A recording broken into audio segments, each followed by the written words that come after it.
Edmond, la COP 30 vient de se terminer il y a quelques jours à Belém. Qu'est-ce qu'on peut en retirer globalement et plus spécifiquement aussi dans le domaine financier qui est le vôtre? Écoute Denis, ce qu'on peut en retirer dans le domaine financier en particulier, c'est l'objectif de triplement des financements destinés à l'adaptation au changement climatique pour les pays émergents. C'est sans doute la nouvelle à caractère financier qui a été la plus médiatisée. Mais le financement, c'est une question qui est déjà ancienne dans les COP. Qu'est-ce qui a été réellement fait par rapport aux annonces des précédentes COP? Tout à fait. Alors le financement, c'est évidemment pas une question qui est nouvelle.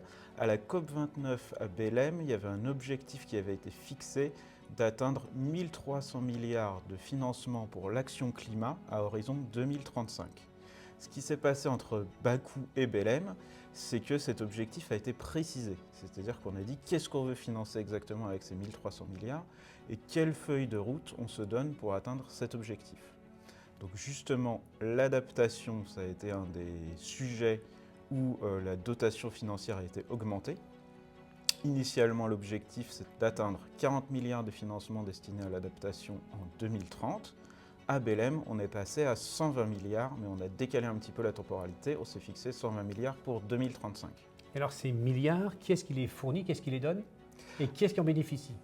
Alors, actuellement, la feuille de route définit qu'à peu près la moitié de cet argent doit venir d'institutions publiques, donc les États et les banques multilatérales de développement notamment, et l'autre moitié de financement privé.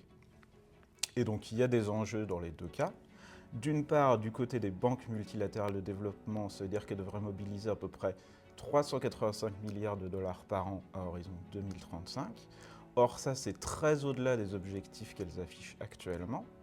Et ça pourra mettre en péril leur capacité à s'endetter à des niveaux de taux attractifs.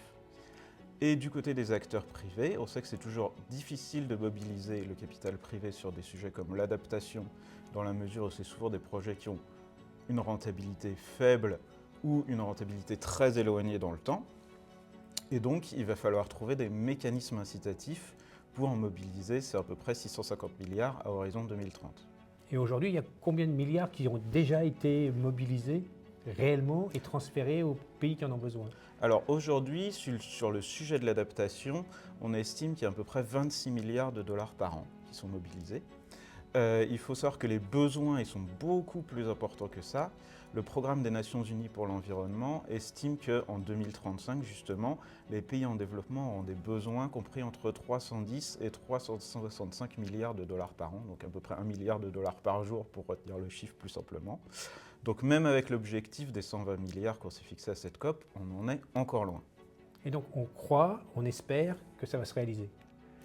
On espère que ça va se réaliser. On a quand même l'habitude qu'avec les COP, les objectifs ne soient pas vraiment atteints. En tout cas, une chose qu'on peut dire qui est quand même positive, c'est que ça permet de mettre en lumière le sujet de l'adaptation, qui est de plus en plus important, puisque 10 ans après l'accord de Paris, les émissions de gaz à effet de serre mondiales continuent d'augmenter. Donc malheureusement, on va avoir besoin de s'adapter. Comment ces besoins de financement estimés se comparent au coût de l'inaction? Alors le coût de l'inaction, il est évidemment très élevé. Aujourd'hui, il y a beaucoup d'incertitudes sur ce coût de l'inaction. Si je me réfère à quelques études passées, comme par exemple celle qui avait été conduite par le réassureur Swiss Re, ils estimaient que le coût de l'inaction pourrait coûter à peu près quelque chose comme 18% du PIB mondial à horizon 2050. Donc une perte d'opportunité importante en termes de PIB.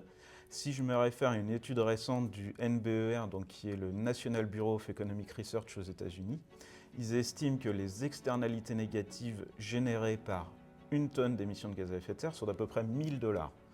Donc on est bien au-delà du prix du carbone qu'on connaît aujourd'hui. Et puis on voit que c'est vraiment colossal si on multiplie ça par le nombre de tonnes de carbone qu'on émet chaque année. Merci Edmond. Merci Denis.